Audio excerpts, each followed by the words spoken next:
Om Swastiastu. Perkenalkan, saya Deni Harum Puspitasari dari 6A Pendidikan Kimia dengan NIM 1913031010.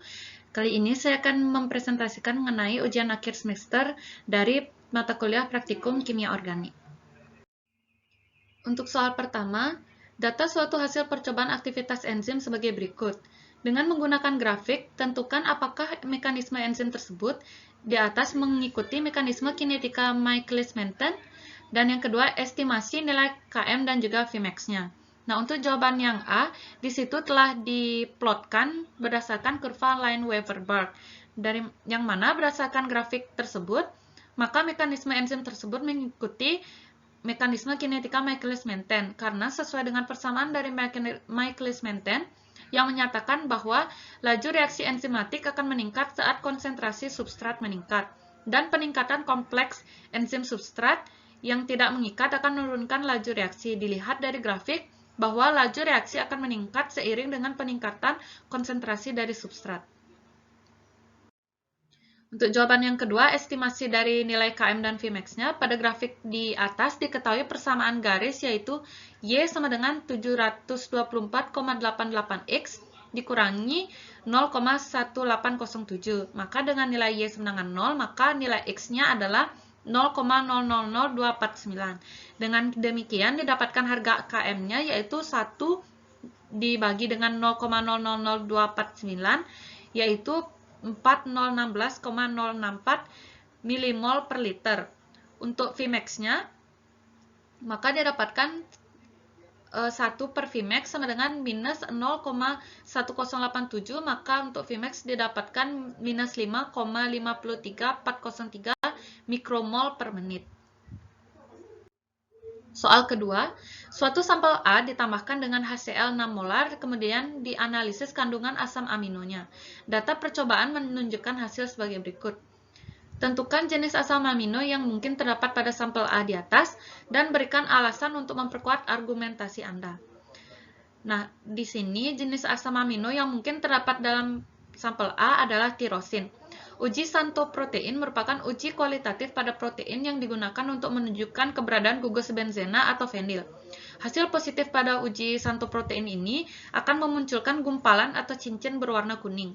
Pada uji ini digunakan larutan asam nitrat yang berfungsi untuk memecah protein menjadi gugus benzena. Asam amino yang menunjukkan reaksi positif untuk uji ini yaitu tirosin, fenilalanine, dan triptofan.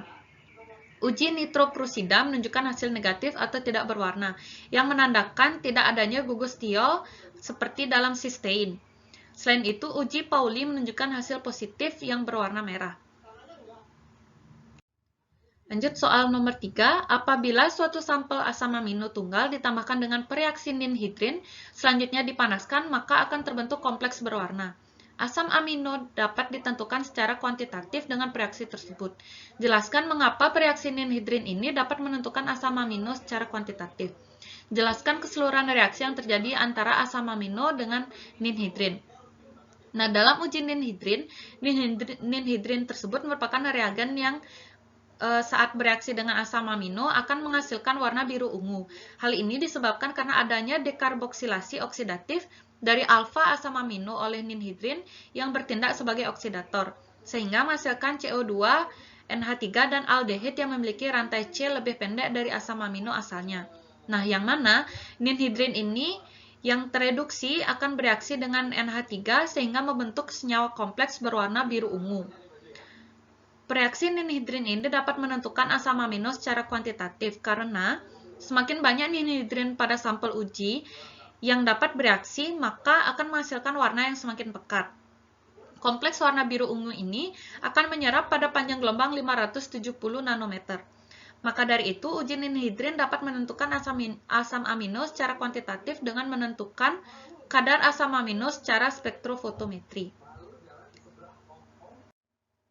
Lanjut soal nomor 4. Tuliskan tujuan percobaan transaminase dan tuliskan persamaan reaksi transaminase pirufat dan apa arti kalau transaminase tinggi dalam darah manusia.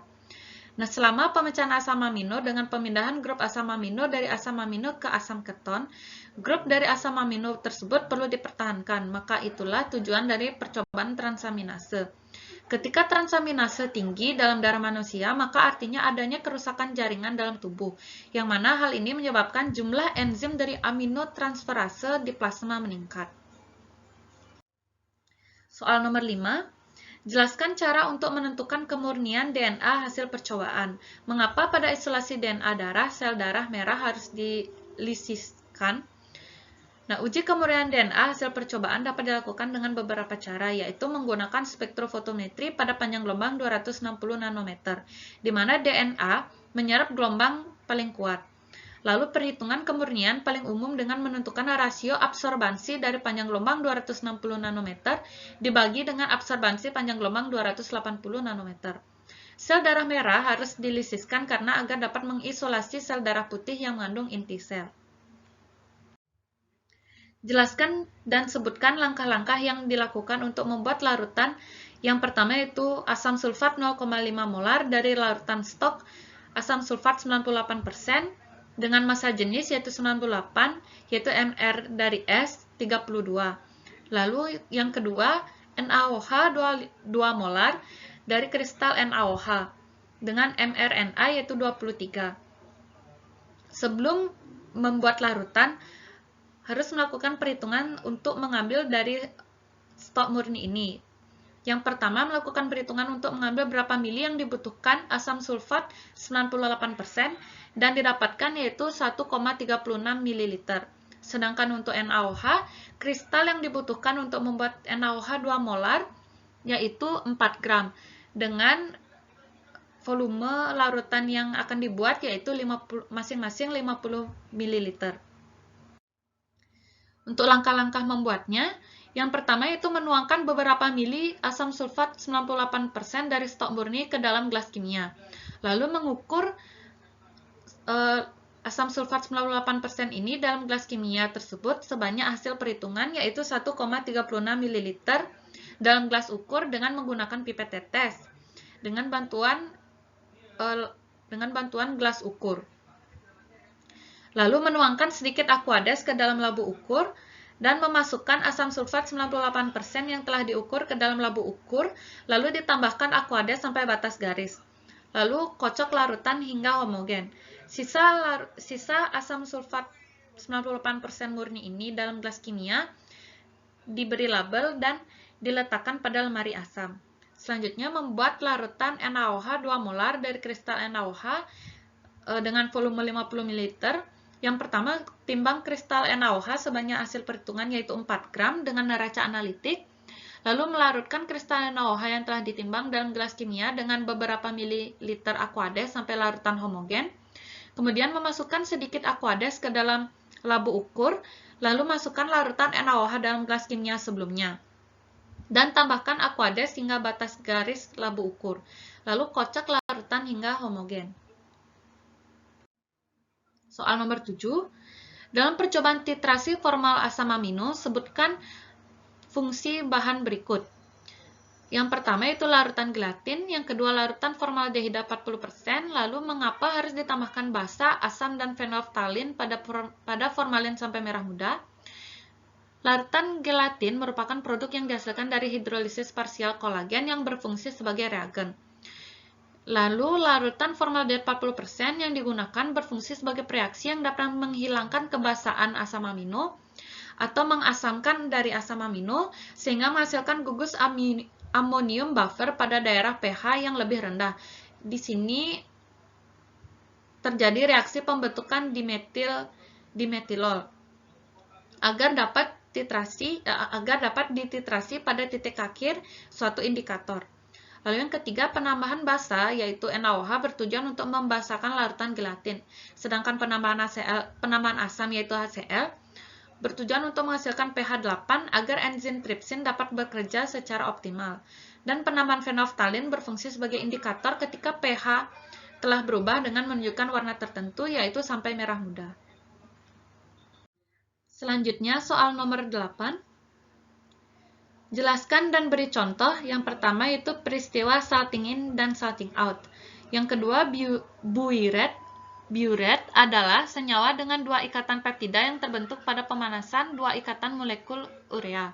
Ion Cu2 positif dari reaksi biuret dalam suasana basah akan bereaksi dengan polipeptida atau ikatan-ikatan peptida yang menyusun protein membentuk sinyal kompleks berwarna ungu atau violet. Reaksi positif ditandai dengan terbentuknya warna ungu. Jelaskan dengan mekanisme reaksi mengapa warna ungu terjadi. Yang ketiga, isolasi DNA dan RNA apakah dapat dilakukan bersama-sama? Yang keempat, vitamin C terkandung dalam buah. Jelaskan kandungan vitamin yang paling banyak ada pada buah matang atau buah masak. Lalu yang kelima, jelaskan langkah-langkah kerja praktikum glikolisis pada sel ragi. Yang pertama, salting in merupakan suatu fenomena di mana ketika kelarutan zat utama lebih besar dalam pelarut akibat adanya zat terlarut tertentu.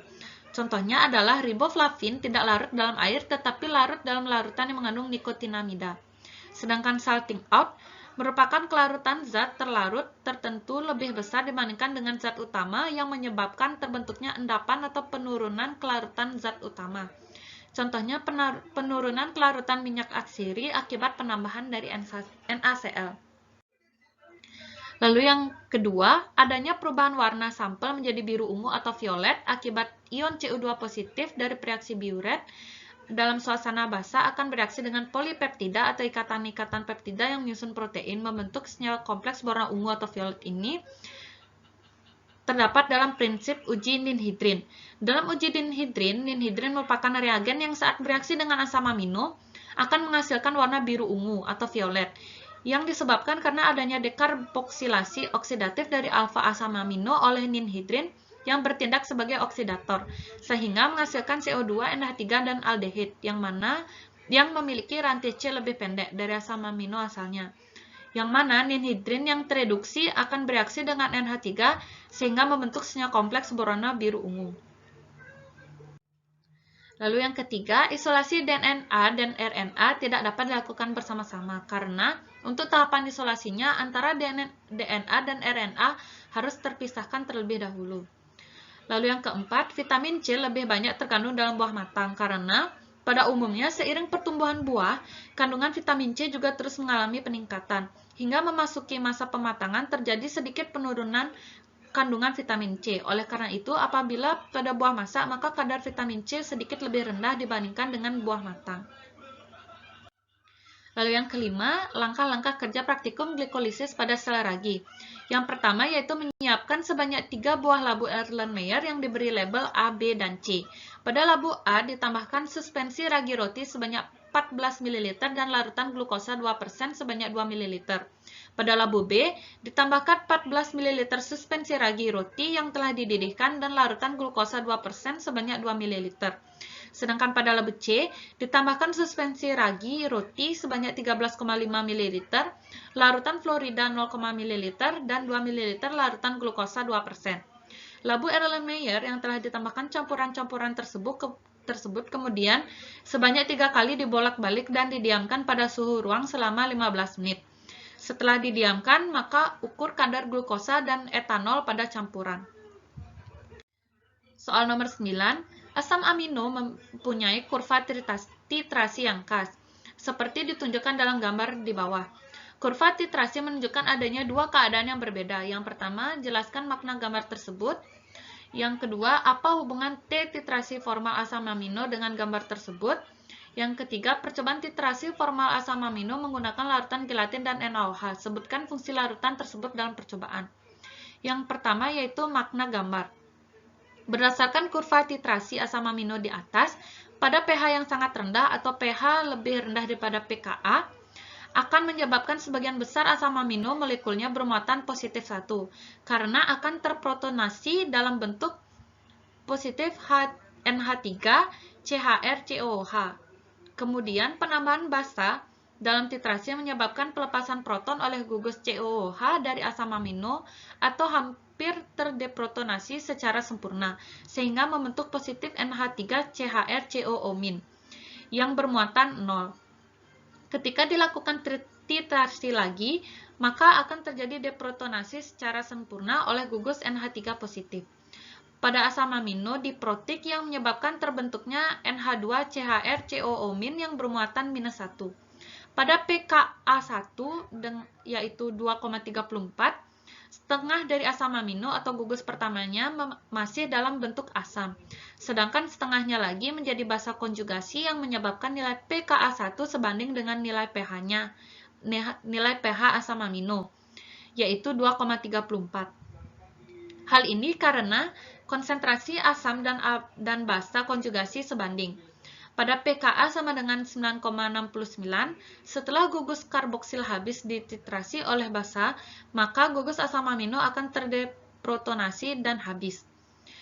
Titik isoelektrik pada kurva titrasi asam amino di atas menunjukkan titik isoelektrik glisin, yaitu berada pada pH 6,02, yang mana ini artinya sebagian molekul dari asam amino akan berada dalam bentuk NH3 positif CHR-COOH, dan sebagian berupa NH2CHR-COO- saat berada pada titik isoelektrik tersebut. Hubungan titrasi formal asam amino dengan gambar kurva titrasi di atas adalah kurva titrasi di atas disesuaikan dengan jenis asam amino, asam, dan basa yang digunakan, sehingga akan membantu dalam penentuan titik ekivalen dan titik isoelektrik.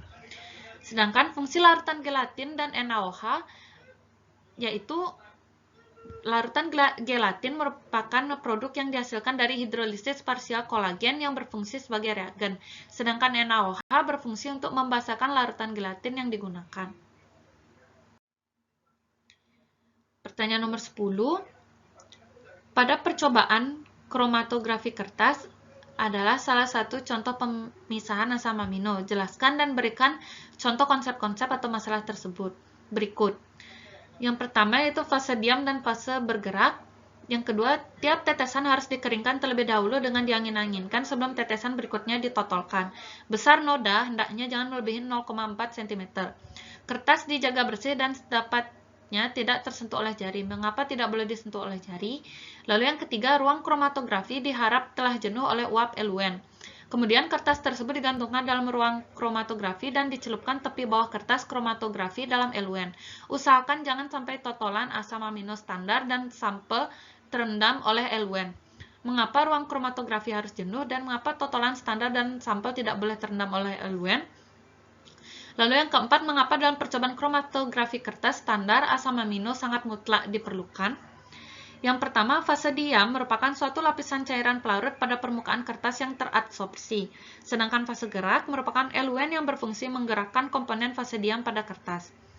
Kertas dijaga bersih dengan tidak boleh tersentuh oleh jari karena untuk menjaga kebersihan kertas, yang mana kebersihan ini dapat mempengaruhi hasil analisis akibat adanya kontaminasi yang dilakukan dalam percobaan kromatografi kertas.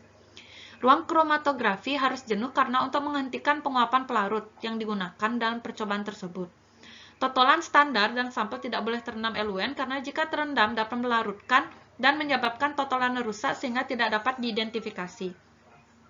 Standar asam amino sangat mutlak diperlukan dalam percobaan kromatografi kertas karena agar mempermudah dalam identifikasi kandungan asam amino yang terdapat dalam suatu sampel yang dicobakan pada kromatografi kertas tersebut. Sekian yang dapat saya presentasikan mengenai ujian akhir semester praktikum biokimia. Saya ucapkan Om Santi Santi Santi Santi Om.